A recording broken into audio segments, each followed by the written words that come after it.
अज्ञानतिमिरान्धस्य ज्ञानाञ्जनशलाकया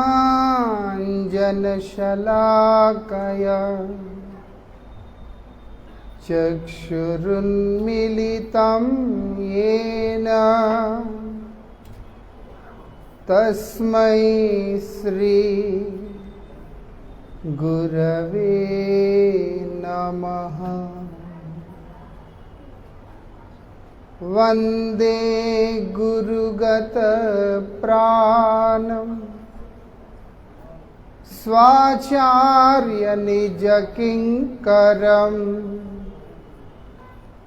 तीर्थनाम्ना सुविख्यातं परमहंसमहं भजे। कृपया क्षमताम् अपराधिजनं कलुषायुतसक्तसुदीननरं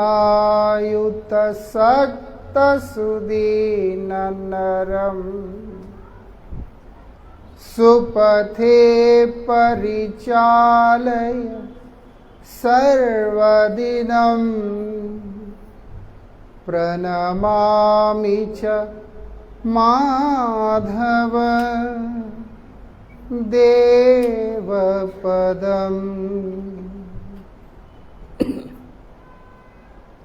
पतित पावन परम करुणामय परम आराध्यतम श्रील गुरुदेव नित्य लीला प्रविष्टों विष्णुपाद परमहंस परिव्राजकाचार्य अष्टोत्तर शतश्री श्रीमद श्रील भक्ति वल्लभ तीर्थ गोस्वामी महाराज जी के अभय चरण में असंख्य कोटि साष्टांग दंडवत प्रणाम करते उनकी अहेतु की कृपा प्रार्थना करता हूँ। आज बहुत विशेष तिथि है। आज भगवान श्री कृष्ण के अभिन्न तनु बलदेव जी का आविर्भाव तिथि है, बलदेव पूर्णिमा तिथि है। और जो गौड़ीय वैष्णव जिस झूलन यात्रा महोत्सव को मनाते हैं उसका आज अंतिम तिथि है।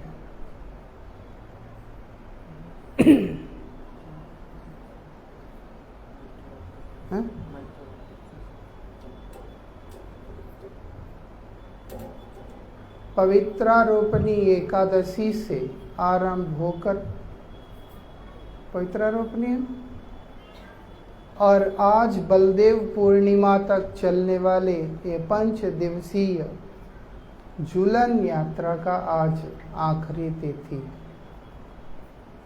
झूलन यात्रा श्री राधा कृष्ण युगल के एकांत लीला के अंतर्गत एक लीला है। परमाराध्य श्री गुरुदेव के श्री मुख से हरिकथा श्रवण करने का अवसर प्राप्त हुआ तो गुरुदेव बतला रहे हैं इस जगत के किसी भी व्यक्ति का झूलन मनाने का योग्यता नहीं है।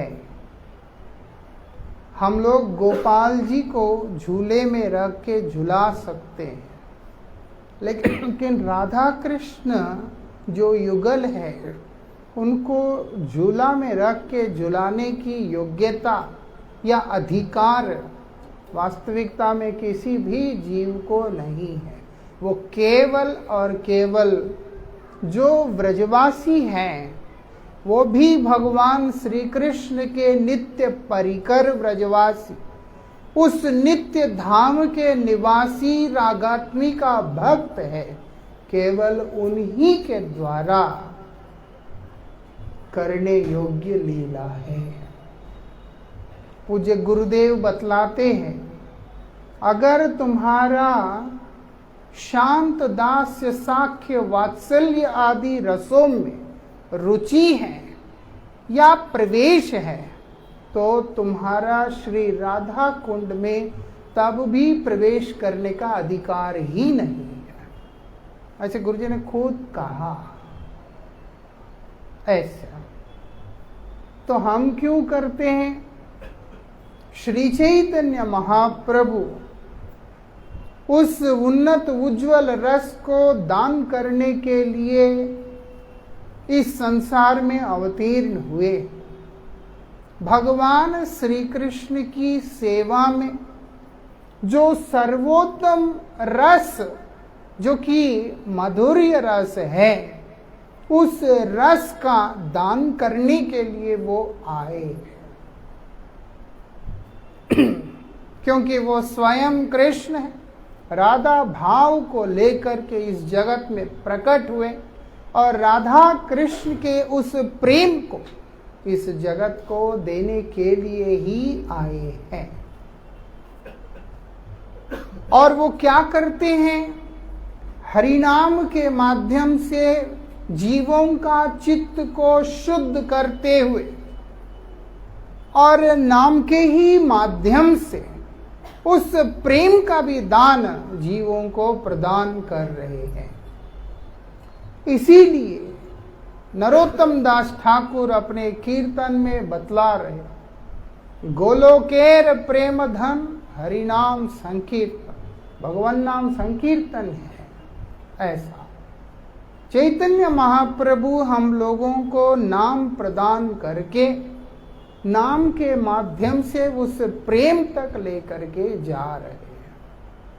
श्री रूप गोस्वामी पाद ने जो हमें, श्री चैतन्य महाप्रभु ने रूप गोस्वामी पाद को उपलक्ष्य करके जो शिक्षा दिया, उसमें बता रहे, ब्रह्मांड भ्रमिते कुनु भाग्यवान जीव, गुरु कृष्ण प्रसादे पाए भक्ति लता बीज।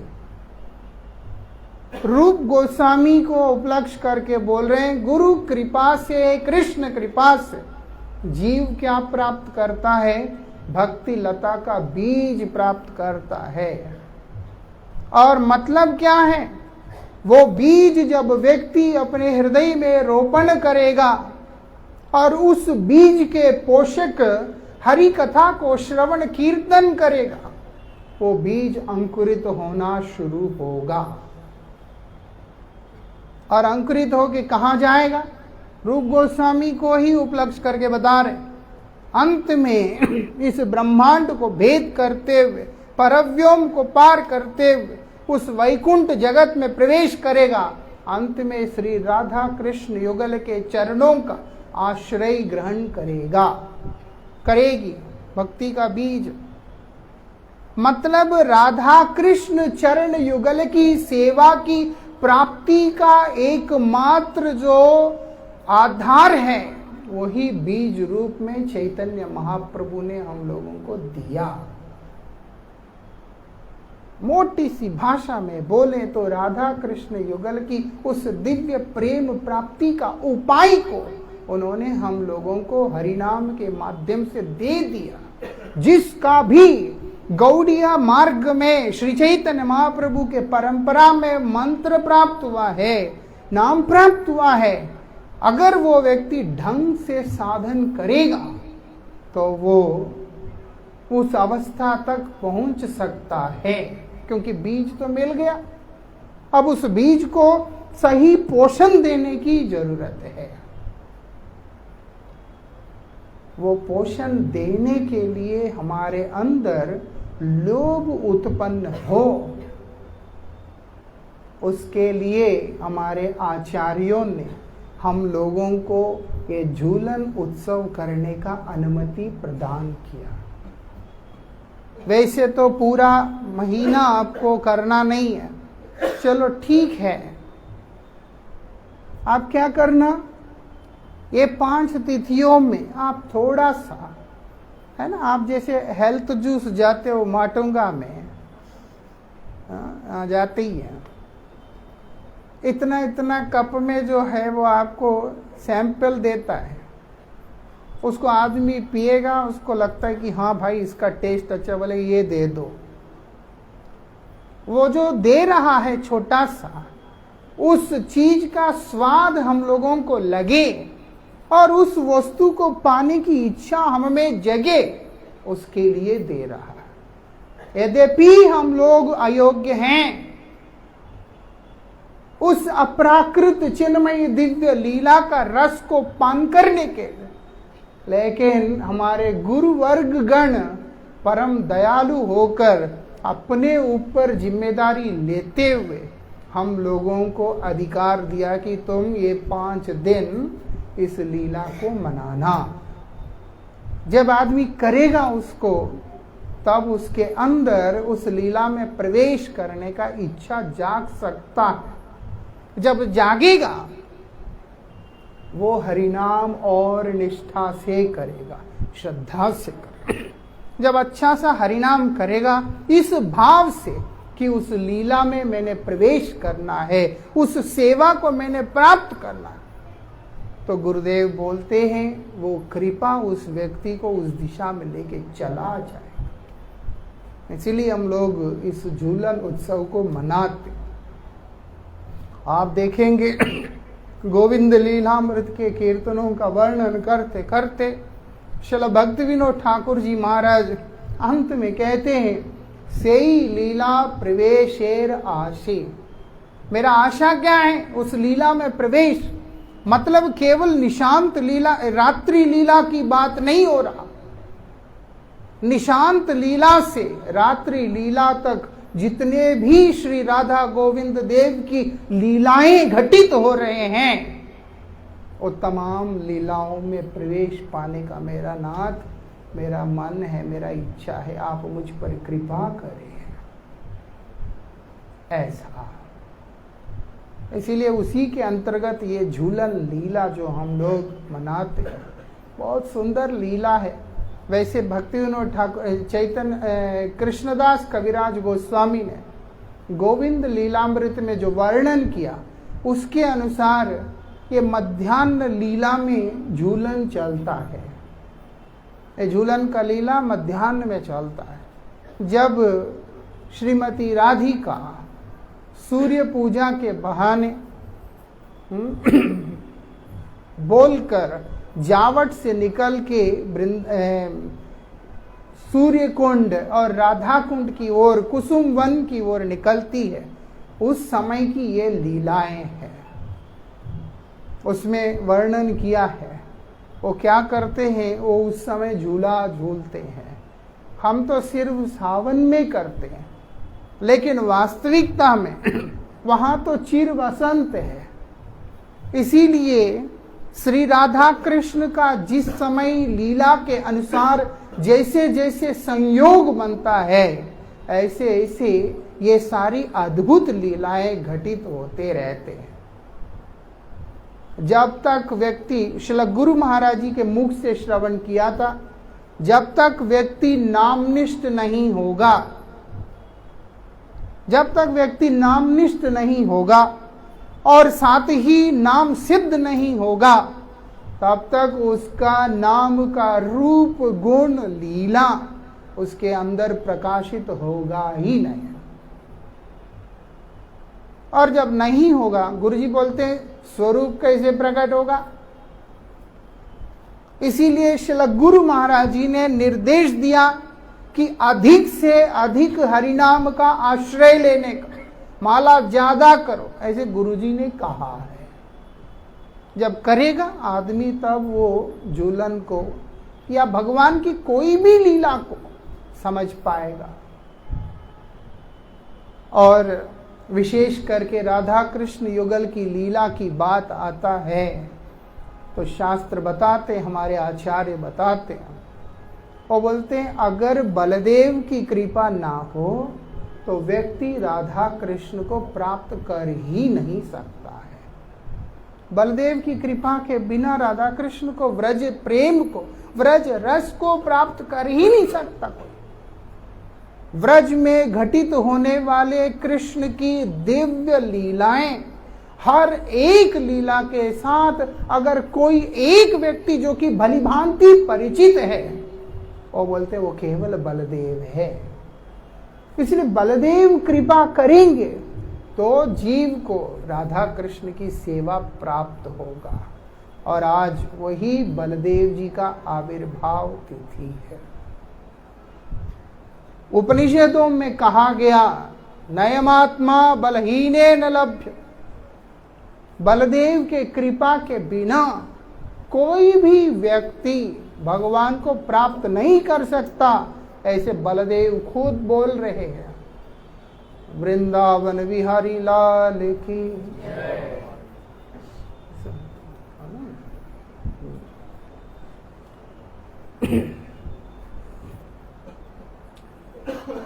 सभी का ध्यान भगवान की तरफ केंद्रित हो और हरि कथा में हो तो ज्यादा उत्तम है।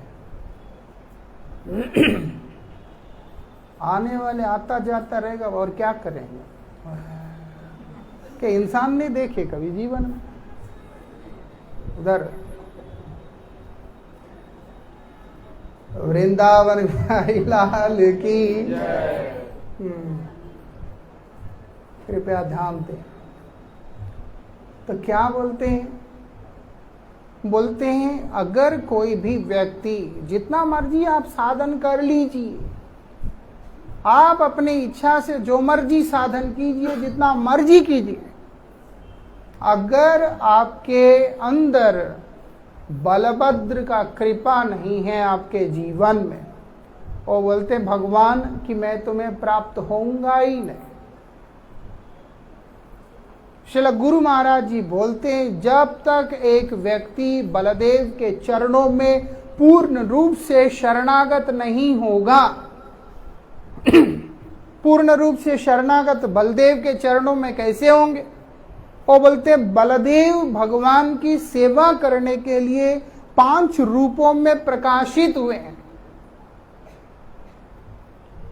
और उनके अंतर्गत वही बलदेव जब जीव के ऊपर कृपा करते हैं तो शास्त्र बोलते गुरुदेव के रूप में कृपा करते हैं। बलदेव कौन है? संधिनी शक्ति, जो कि जीव को भगवान के साथ मिलाने वाले हैं। भगवान का जो सर्वप्रथम विस्तार ही बलभद्र है और उसके बाद 5 रूपों में वो अपने आप को प्रकट करके वो क्या करते हैं?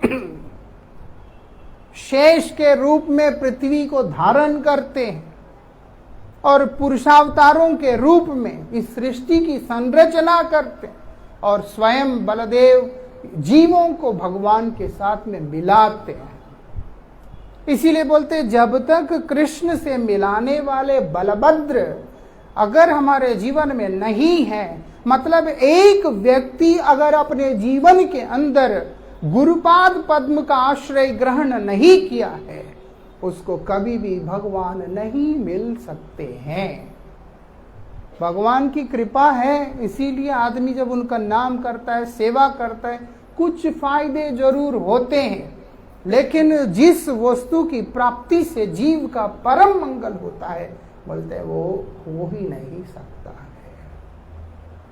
ऐसे बलदेव क्या करते हैं? हमारे हृदय के अंदर के तमाम अनर्थों को ध्वंस करके गोविंद को इस हृदय में विराजमान होने के लिए उपयुक्त स्थान बनाते हैं और भगवान को हृदय में विराजमान कराते हैं।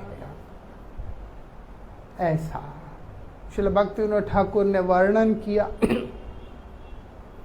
क्या करते हैं? वो हल मूसल धारण करते हैं, वो हलधर है। और ऐसे भी नहीं है, देखने में बहुत सीधे हैं, लेकिन जब अपने पे आता है, अपने पे मतलब है कि भगवान के ऊपर आता है, तो हलधर बहुत भयानक रूप भी ले लेते। जयदेव गोस्वामी जी महाराज लिखते हैं वहसी वपुषि विशदे वसनम जलदाभम हलहत भीति मिलित यमुनाभ। नीले नीले रंग के कपड़े पहनते हैं दाऊ जी महाराज, और वो रंग भी जमुना मैया की जैसे नीलापन है, बिल्कुल ऐसा दिखाई देता है। और उसके बाद हाथ में हल लिया हुआ है, मुसल लेकर के बैठे। क्या करते हैं? अगर कोई उनका आश्रय लेता है, अपनी कृपा से उसके हृदय को शोधन करके, शुद्ध करके उसको नरम करते हैं। जैसे पत्थर जैसा दिल होता है, कभी सुधरता नहीं है। दाऊ जी महाराज क्या करते हैं? मूसल से, वो जो इतना बड़ा सा रहता है, एक पहलवान लोग ऐसे से घुमाते हैं, वो मूसल से उसके ऊपर फाट फाट करके मारते हैं ऐसा। और उससे क्या होता है? वो जो कई जन्मों से वो एकदम सख्त हो गया, पत्थर जैसे बन गया, उस मार से वो टूट के चूर हो जाता है। वो टूट के चूर हो जाता है। अगर जमीन के अंदर ना बड़े बड़े पत्थर वगैरह रहे, वहां पर फसल नहीं उग सकता, कैसे हल चलाएगा भैया? इसीलिए उसको चाहिए क्या करना है? उसको तोड़ना है पहले। वो बोलते हैं भिद्यते हृदय ग्रंथि छिन्नाम से सर्व संशया। हमारे हृदय ग्रंथियों को भेदन करके उसको फाड़ देते हैं, खोल देते हैं। छिन्नाम से सर्व संशय, जितने भी एक व्यक्ति के हृदय में उत्पन्न होने वाले शंकाएं, उन सब का निवारण कर देते हैं ऐसा। इसीलिए जिसके ऊपर गुरुदेव का शासन होता है, वही सबसे भाग्यशाली है। हाँ जी, आप कैसे हैं? ठीक है जी। वो लोग, वो बेचारा, उसका भाग्य ठीक नहीं है। जिसके ऊपर शासन है, मतलब बहुत ज्यादा प्यार है, इसीलिए शासन है, ताकि ये गलत ना हो ये, और ये भगवान तक जाए, ऐसा होता है। क्योंकि वही उनका काम है। मूसल से मारते हैं, धाड़ करके मारते हैं, चोट तो लगता है लेकिन हृदय नरम हो जाता है। कुछ हुआ?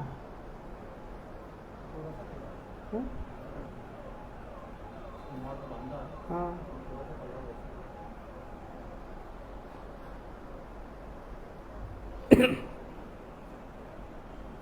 है ना? तो ये बात है।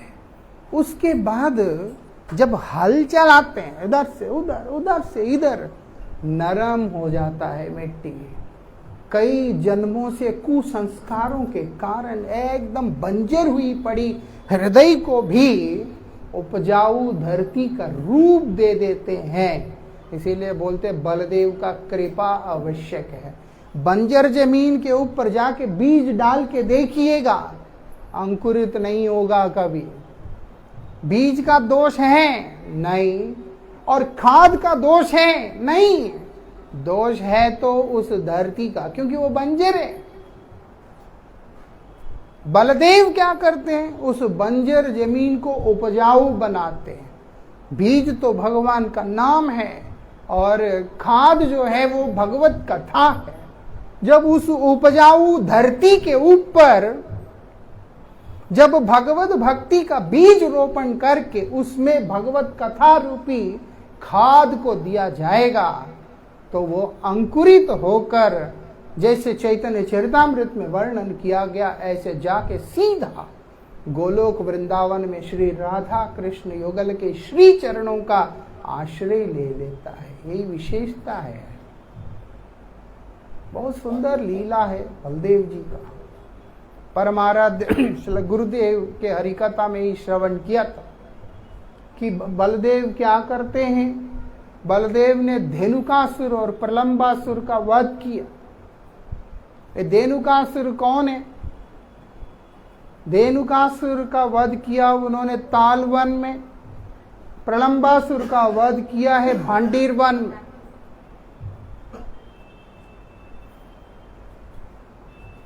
कौन है धेनुकासुर? एक गधे का रूप लेकर के आया। और भक्ति विनोद ठाकुर जी महाराज बोलते हैं, हमारे जो गलत धारणाएं हैं अपने आप को लेके। जैसे मैं हूं कुछ और अपने आप को समझता कुछ। वैसे तो अगर हम बोले, यहां पर बात जीव का स्वरूप को लेके हो रहा है कि जीव है तो कृष्ण का दास है, लेकिन वो अपने आप को परिचय इस शरीर से देता है। उस शरीर के साथ परिचय देते देते उसका स्वाभिमान इतना अधिक बढ़ जाता है, वो अपने आप को ना जाने क्या कुछ समझने लगता। बोलते ये धारणा उसको परमार्थिक रूप से आगे जाने देता नहीं है। भगवान के संबंध में अज्ञान, पता ही नहीं है भगवान कौन है, क्या है। भक्ति के संबंध में अज्ञान, अपने स्वरूप संबंधी अज्ञान, ये सारी जितने भी हैं यही धेनुकासुर है। और उसके बाद वो दुनिया भर के कर्मों में प्रवृत्त होकर अपने आप को ऐसे समझता है, ना जाने मेरे बिना तो दुनिया चल ही नहीं सकता। कितने आए कितने गए, कौन किसको पूछ रहा है, ऐसा कोई किसी को पूछता नहीं। लेकिन वो गधा है, उसको लगता है कि नहीं मेरे कारण सब है। बोलते वही धेनुकासुर है। क्या करते दाऊ जी महाराज, उस तालवन की लीला के अंदर सारे सखा जाकर के ताल फल खाना चाहते, उस समय ये आके आक्रमण करता। क्या करते हैं, उसके पीछे के टांग पकड़ के घुमा घुमा के उसको फेंक देते हैं। जैसे ही फेंका, उसका जय सिया राम हो गया, मर गया वो। ऐसा वो वहां पर अज्ञान के ऊपर इतनी तेज प्रहार किया जाता है, और वो केवल बलदेव के द्वारा ही संभव है, और किसी के द्वारा संभव है ही नहीं। ऐसा हमारे हृदय के अंदर अनेक जन्मों से जो जमा पड़ा हुआ जितने भी अनर्थ है, क्योंकि अगर स्वरूप से संबंधित भ्रम है, अगर अज्ञान है, उसके बाद उस व्यक्ति की मांगे सारे वही होंगे जिसमें कोई सद वस्तु के लिए जगह ही नहीं है। ऐसा असद वस्तुओं का मांग रहेगा उसके अंदर, जो बेकार की चीजें जो उसके काम के नहीं है, वही सारी चीजें उसको चाहिए होगा। और वही व्यक्ति जिसके अंदर इस अज्ञानता के कारण उसका हृदय के अंदर कमजोरी आता है, और ऐसी कमजोरी आता है वो व्यक्ति भगवान को दोष देने लगता है, भगवान के अस्तित्व को लेकर के भ्रमित हो जाता है। उसको कौन ठीक करेगा? एयर इंडिया का भी फ्लाइट गिर गया तो कई लोग बोलते कि क्या है जी, भगवान बचाया ही नहीं इतने लोगों को। जब विमान ठीक से टेक ऑफ करके जा रहा है तब तो तुम लोगों को भगवान में विश्वास ही नहीं है। एक भी आदमी है टेक ऑफ के दौरान या कोई भी टाइम में, चल अभी हम आसमान में जा रहे, ना जाने कितने घंटे, थोड़ी देर ही भगवान का नाम कर लेते हैं, एक भी नहीं करेगा। विमान में जैसे टेक ऑफ के बाद जब सीट बेल्ट साइन ऑफ होता है, खाने को क्या क्या मिलेगा मुफ्त में, हाँ, क्योंकि वो इंटरनेशनल फ्लाइट है, तो जो कुछ भी मिलेगा ध्यान उस पे है, सर्विस कब शुरू होगा।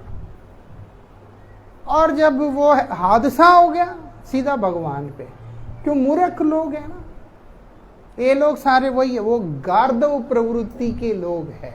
वो क्यों कर रहा है, किसके लिए कर रहा है, क्यों जी रहा है, उसको पता ही नहीं है, उसको पता ही नहीं है बेचारे को।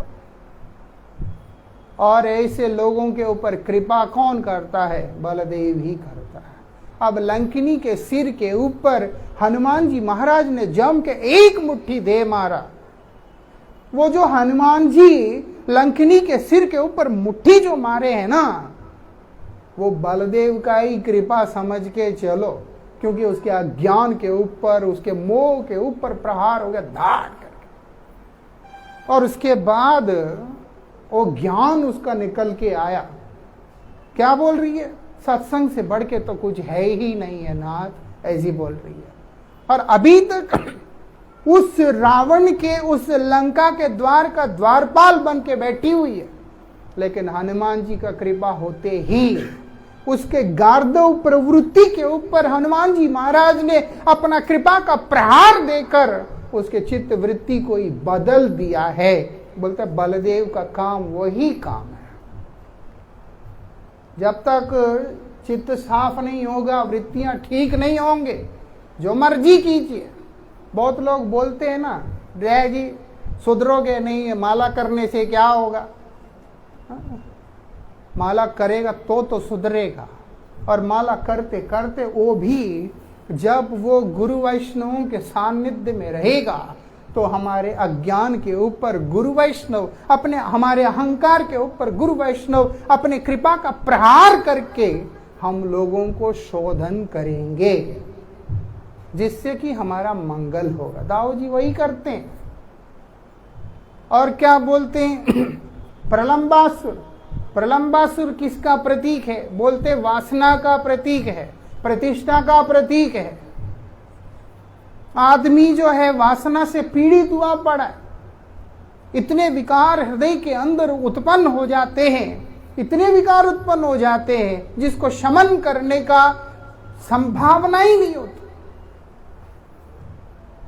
वो क्या करते हैं? बड़े ही दयालु होने के कारण उसके अंदर वो सारी जो इच्छाएं उनको वो प्रहार करके खत्म कर देते। और कब खत्म हो गया ये पता भी नहीं चलता। हमारे एक महाराज जी रहे हैं, बहुत महान संत है, बहुत ही महान है। वो जब बच्चे थे वो बोलते हैं मुझे, हमारा मन में इच्छा हुआ कि बहुत हो गया अब मठ में, अब हम जाके शादी करेगा। ठीक है, उनका मन में इच्छा हुआ, बोलता है हमने फैसला कर लिया अब हम शादी करें।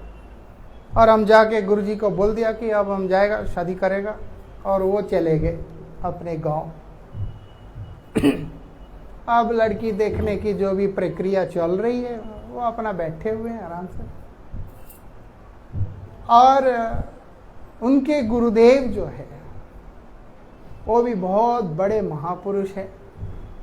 और ये दोनों ही महापुरुषों के साथ हम लोगों का नित्य संबंध भी है। वो क्या करते हैं? उसी शहर में प्रचार के लिए गए। जब प्रचार के लिए गए, उनका शिष्य है, यही तो रहता है, आवाज दिया कि चल मेरे साथ। वो आए, मैं रहूंगा आपके साथ, ये टूर पे रहूंगा, जो भी प्रोग्राम प्रचार में रहूंगा, आपकी भाषा ट्रांसलेट करूंगा, सब कुछ करूंगा।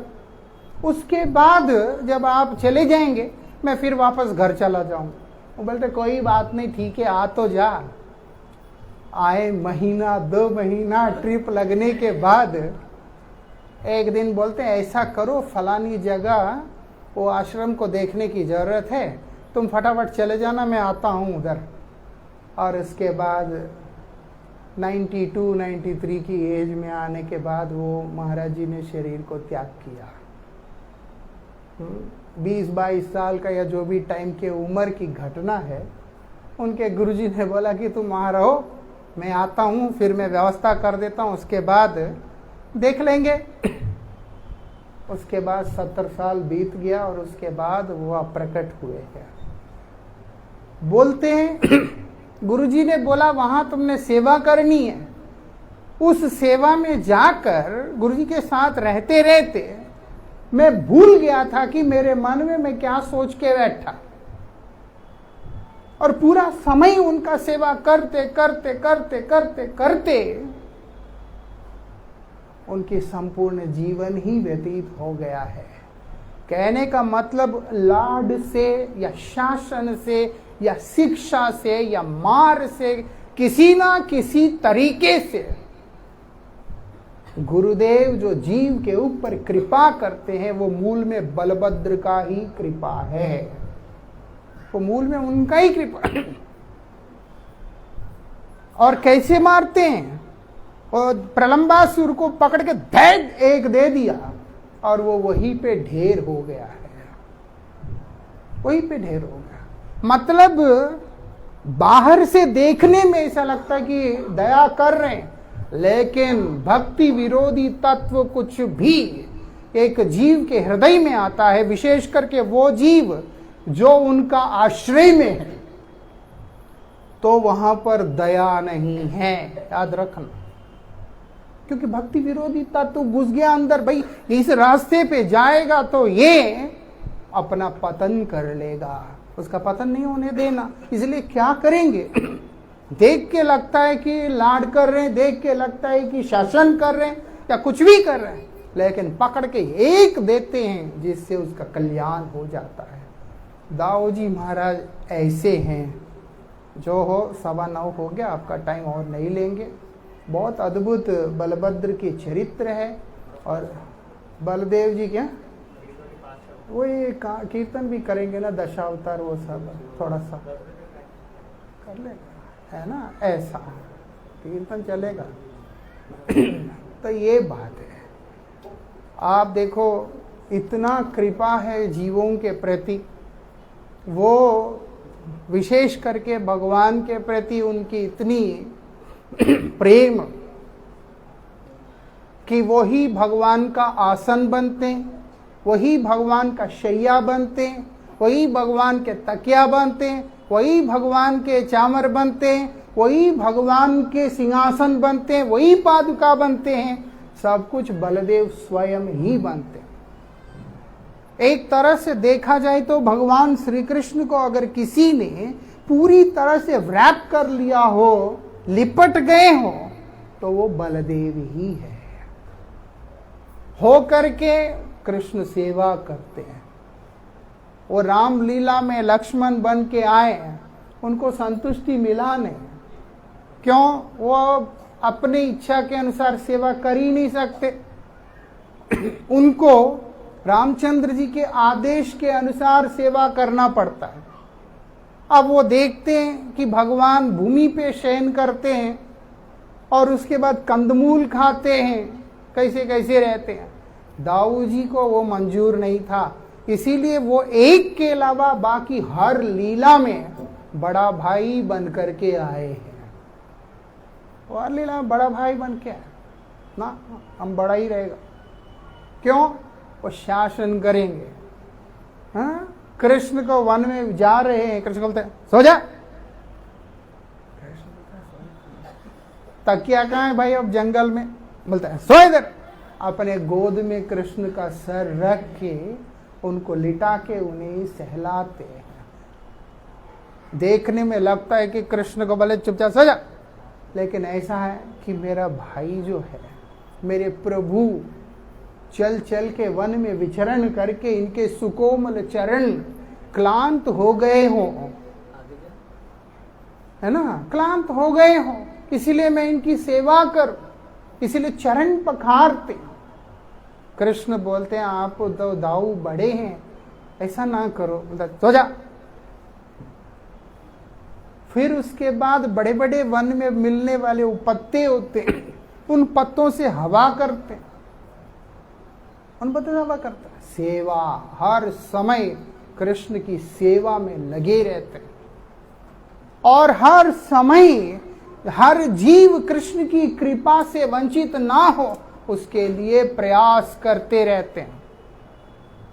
एक समय दुर्योधन की जो बेटी है लक्ष्मणा, उनको जाम्बवती का पुत्र सांब जो है वो स्वयंवर में हरण करके चला गया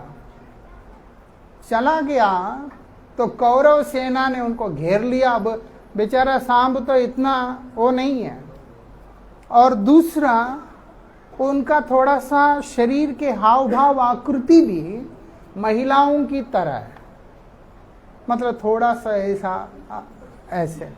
इसीलिए सांब को वो लोगों ने लड़की सजाकर ब्राह्मणों के पास लेके गए, ले जाके बोलते हैं हमारी जो लड़की है ये पुत्र को प्रसव करेगी कि पुत्री को। ऋषियों ने देखा कि ये लोग क्या कर रहे हैं, उन्होंने बोला मूसल प्रसव करेगा, जा। तो सांब ने मूसल को प्रसव किया और वो मूसल भी यदुवंश का विनाश का कारण बनेगा। बाद में वो लोग उग्रसेन महाराज के कहने पे घस घस के, जैसे चंदन घसते हैं, उसको समुद्र में डाला, घास उगा, बहुत कुछ, वो अलग बात है। अब सांब इतना मजबूत नहीं है कि वो कौरवों के साथ युद्ध करके जीत ले। कौरवों ने घेर के दोनों को उठा के ले आए। अब ये बात भगवान श्री कृष्ण को पता चलता है कि ऐसे ऐसे हो गया। कृष्ण बोलते हैं कि मैं अभी जाता हूं हस्तिनापुर, मैं करूंगा अभी उन लोगों का शासन। इतनी साहस। तो दाऊ जी महाराज को कृपा आ जाता है, अरे कृष्ण जाएंगे, कृष्ण जाएंगे? नहीं, कृष्ण अगर जाएंगे तो दुर्योधन तो बचेगा नहीं। कृष्ण जाएंगे तो हस्तिनापुर कहां बचेगा? कितनी अपार करुणा के कारण दाऊ जी महाराज कृष्ण को बोलते हैं, आपने नहीं जाना, मैं जाऊंगा। दुर्योधन मेरा शिष्य है, मैं उसको समझा दूंगा, वो सुधर जाएगा, अच्छा बच्चा है। दुर्योधन अच्छा है? दुर्योधन तो बहुत अच्छा है। दुर्योधन का लीला अच्छा नहीं है। दुर्योधन दाऊ जी के बहुत बड़े भक्त हैं, पार्षद हैं। दुर्योधन कोई छोटा मोटा व्यक्ति नहीं है। उनके प्रति अपराध करना भी ठीक नहीं। वो तो केवल दाऊ जी की इच्छा के अनुसार, दाऊ जी के कहने पे गांधारी माता के यहाँ पर उनके गर्भ से जन्म ग्रहण किया। लेकिन दुर्योधन खुद बहुत बड़े भक्त हैं बलराम जी के, और बलराम जी के बहुत प्रिय भी। लेकिन इसीलिए बलराम जी ने कहा था दाऊ जी ने, तुम लीला में मेरे साथ ही रहोगे, चिंता नहीं करना। लेकिन लीला को पुष्ट करने के लिए योग माया का आवरण लगा हुआ है। इस योग माया के आवरण के कारण वात्सल्यता तो है, लेकिन कृष्ण से बचाने का एक भाव, इसीलिए दुर्योधन के पास खुद दाऊ जी जाते समझाने के लिए। जब जैसे ही पता चला दाऊ जी आए, दुर्योधन अद्भुत स्वागत करता है कि गुरुदेव पधारे। जब स्वागत सत्कार होने के बाद बलराम जी बोलते कि उग्रसेन महाराज की तरफ से आदेश है कि आपको लक्ष्मणा और सांब को बड़े सम्मान के साथ द्वारिका भेजना होगा। दुर्योधन को सुनते ही दिमाग खराब हो गया। वाह वाह, क्या बोलते हैं? बोलते पैरों में रहने वाला जूता सर पे आ गया। इतनी बात बोलने से ही दाऊ जी महाराज को आया गुस्सा, और दाऊ जी महाराज बोलते हैं, तुम ब्रजवासियों को विशेष करके उग्रसेन महाराज को और भगवान श्री कृष्ण के शासन को धिक्कारते हो। जैसे बोलते लातों के भूत बातों के नहीं मानते।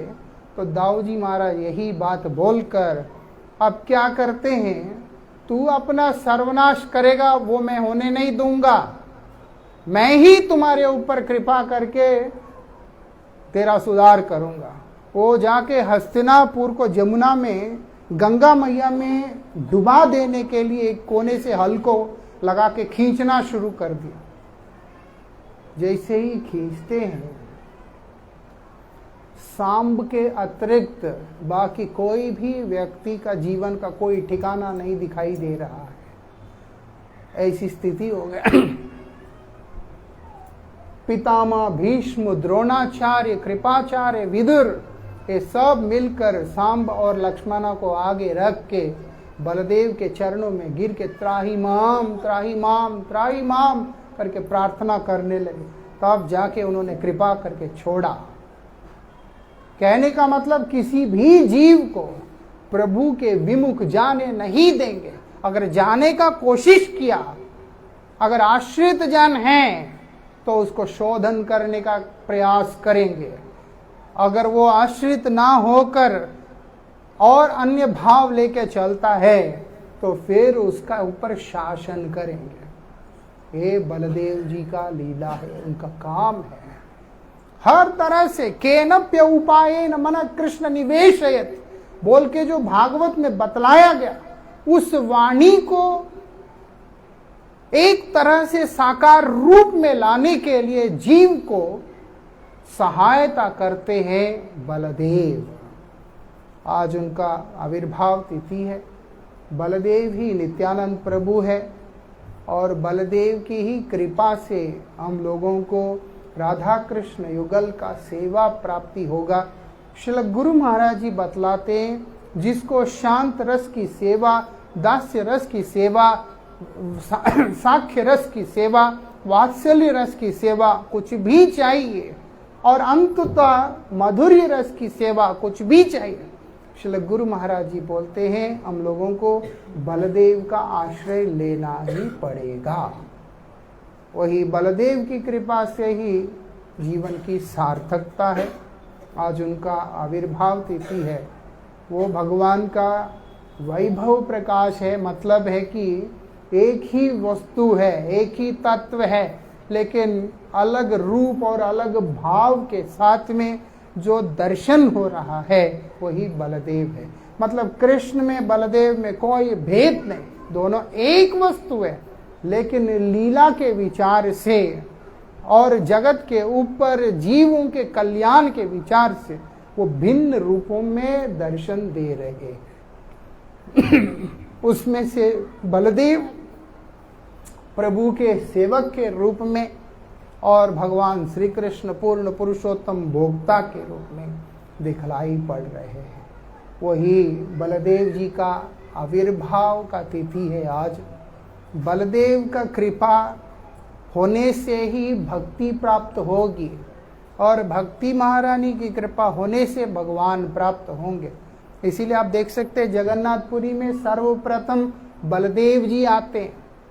दाऊ जी महाराज गुरुदेव हैं, वो सबसे पहले आते हैं तो भक्ति महारानी को लेके आते हैं, और जब भक्ति महारानी पधारती है तब जाकर के जगन्नाथ पधारते हैं, भगवान पधारते हैं। हमारे हृदय में भगवान का शुभागमन हो और भगवान की उस दिव्य नित्य लीला को अगर हम अनुभव करना चाहते हैं तो हमें बलदेव का आश्रय लेना होगा। श्री गुरु महाराज जी कहते हैं वही बलदेव गुरुदेव और गुरु परंपरा के रूप में प्रकाशित है और उन्हीं का आश्रय से हमारा परम मंगल होगा। वांछा कल्पतरुभ्यश्च कृपा सिंधुभ्य एव च पतितानां पावनेभ्यो वैष्णवेभ्यो नमो।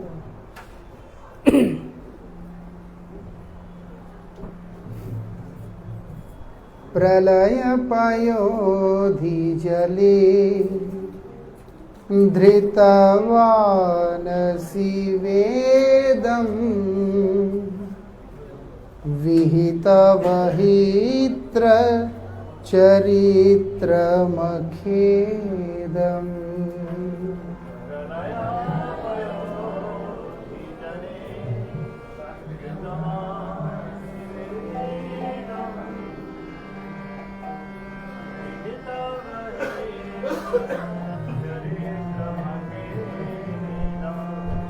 भगवान ने कृपा करके जिन जिन को मुख दिया है और मधुर स्वर भी दिया है, मतलब कर्कश नहीं, गला सुंदर दिया है, बोलने में मीठा मीठा है।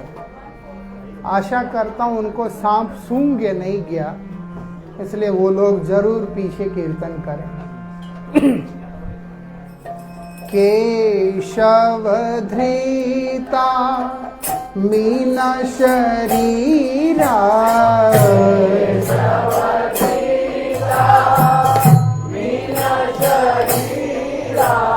केशव धृता मीना शरीरा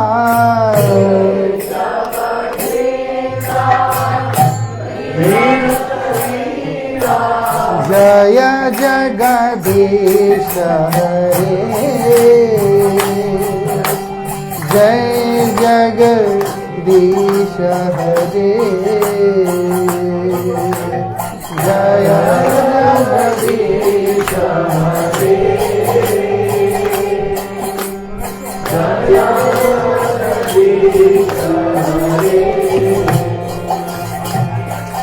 धृतिरिह विपुलतरे तिष्ठति तव पृष्ठे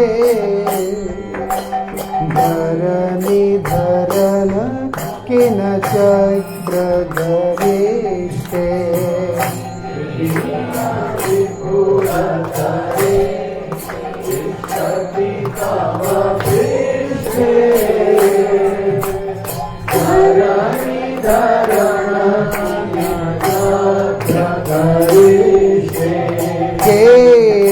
केशवधृता कूर्म शरीरा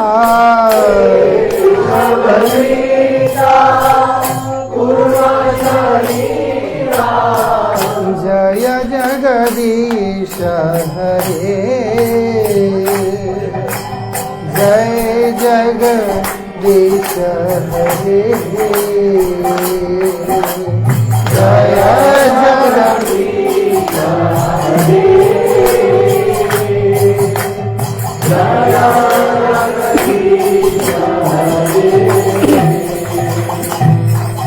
वसति दशन शिखरे धरणी तव लग्ना शशिनि कलंक कलेवरिमग्ना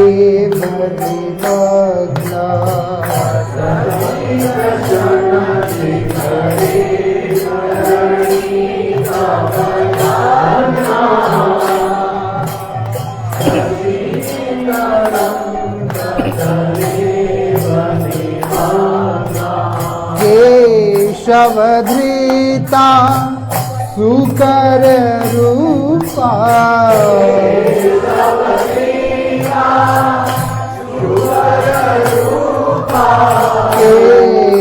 केशवधृता सुकर रूपा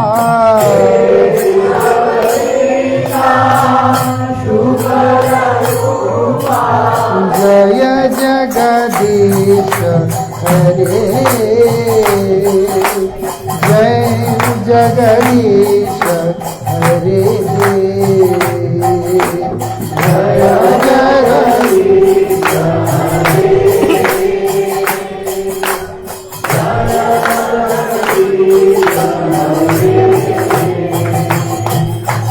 तव कर कमलवरी नखां अद्भुत श्रृंगम् ललित हिरण्यकशिपु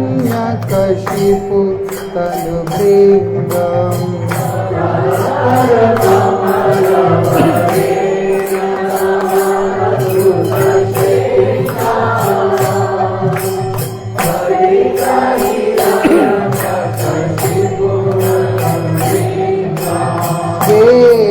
केशवधृता नरहरि रूपा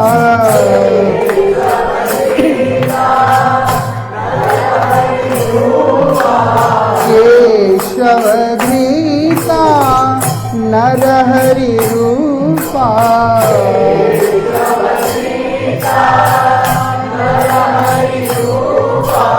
जय जगदीश हरे जय जगदीश हरे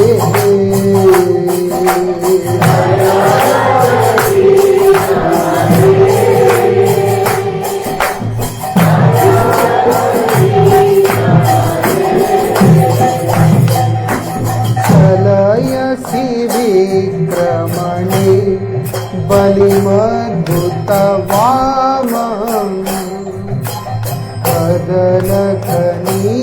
कदलखनीरजनित जनपावन्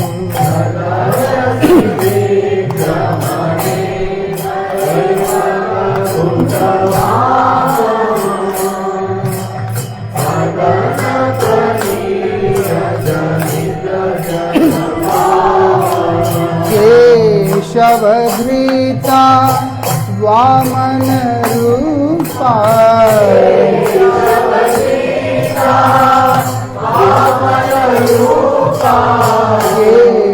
केशवधृता वामन रूपा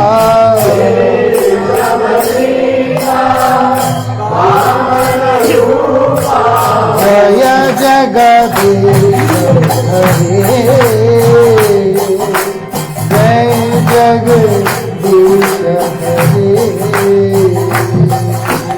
जय जगदीश हरे,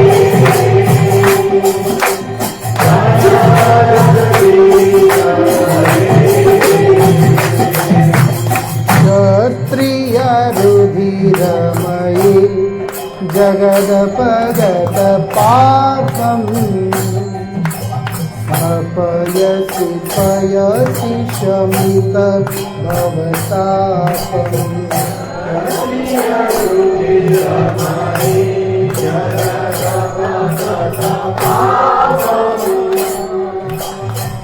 पयसि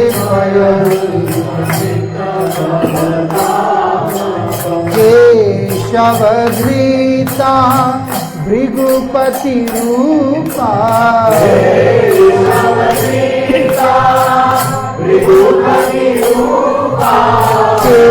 केशवधृता भृगुपति रूपा,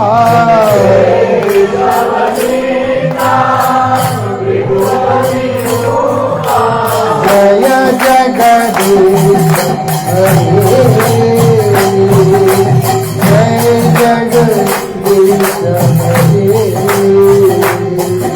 जय जगदीश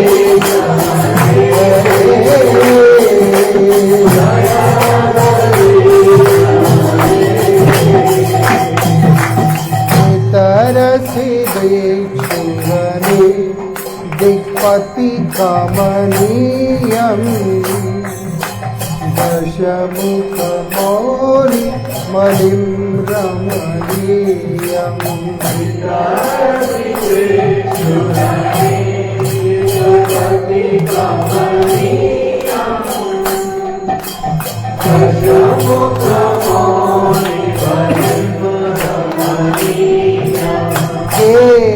केशवधृता राम शरीरा,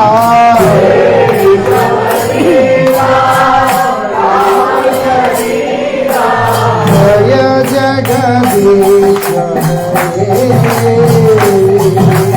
जय जगदीश हरे,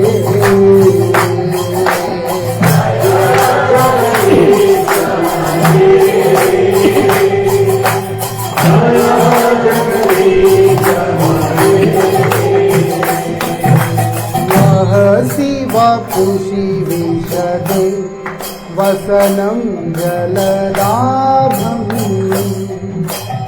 अलहति भीतिमिलित यमुनाभम्,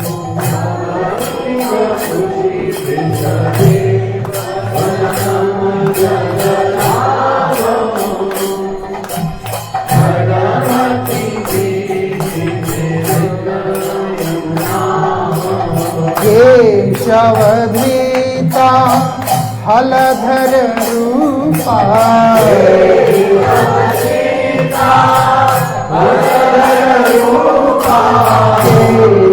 केशवधृता हलधर रूपा,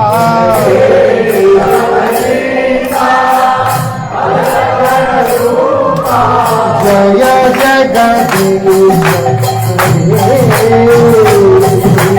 जय जगदीश हरे, जय जगदीश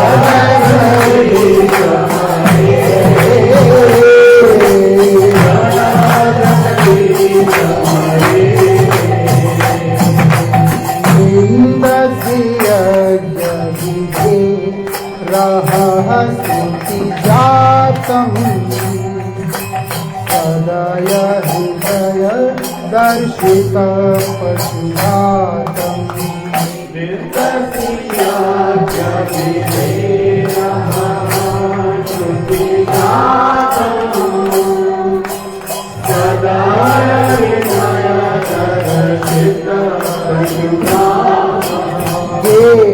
केशवधृता बुद्ध शरीरा,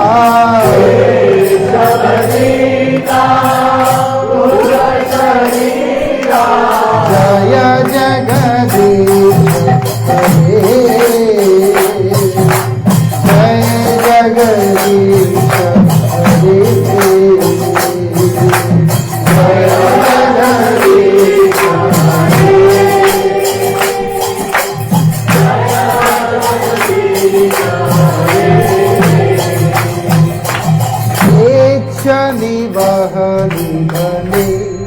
कलयसि कलवालम् धूमकेतुमिव किमपि करालम्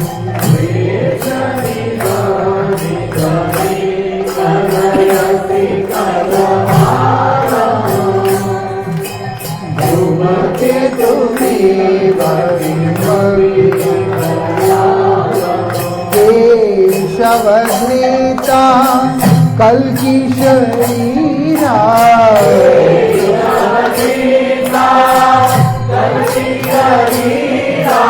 जय जगदीश हरे जय जगदीश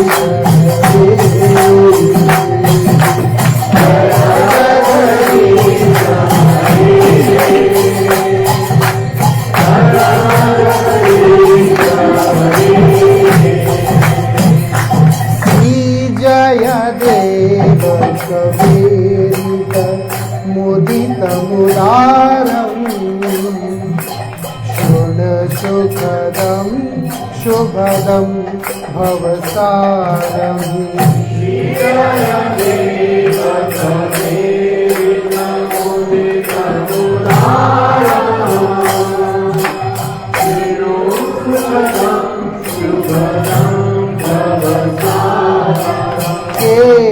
केशवधृता दशविध रूपा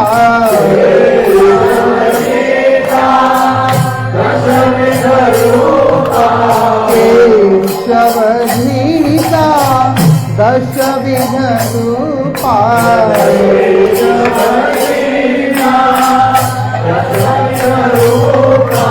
जय जगदीश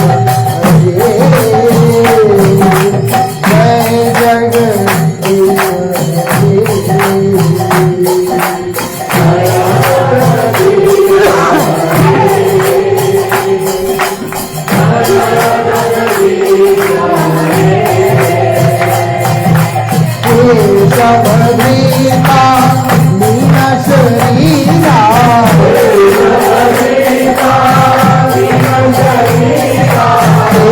केशवधृता कूर्म शरीरा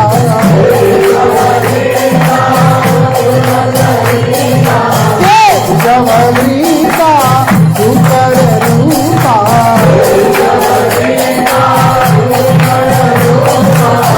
केशवधृता नरहरि रूपा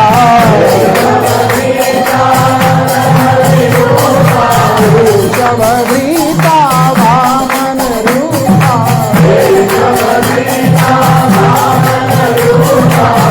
केशवधृता भृगुपति रूपा केशवधृता राम शरीरा केशवधृता अलधर रूपा केशवधृता अलधर रूपा केशवधृता बुद्ध शरीरा केशवधृता कल्पि शरीरा केशवधृता दशविध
वल्लभ जय बलदेव,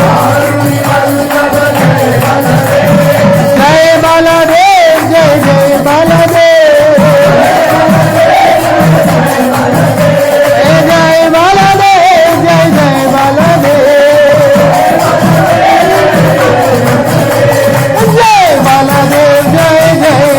बलदेव, जय बलदेव जय जय बलदेव, जय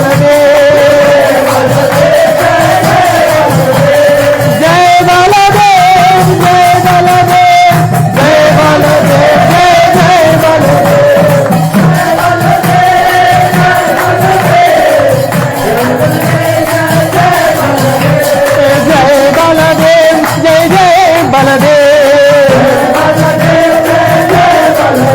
जय बलदेव जय जय बलदेव, जय बलदेव जय जय बलदेव, जय बलदेव जय जय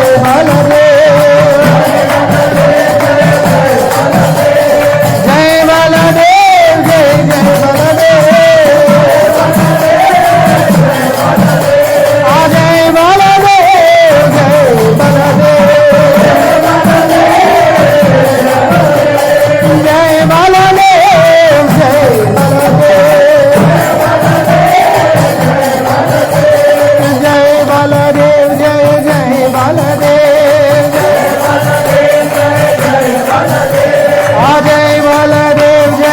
जय बलदेव, जय बलदेव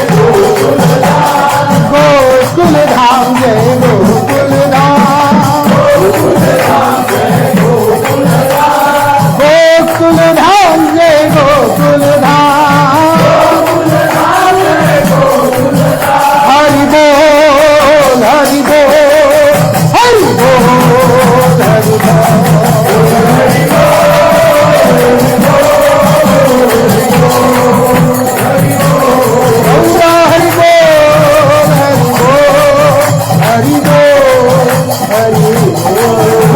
जय भगवान की जय। श्री बलदेव जी महाराज की।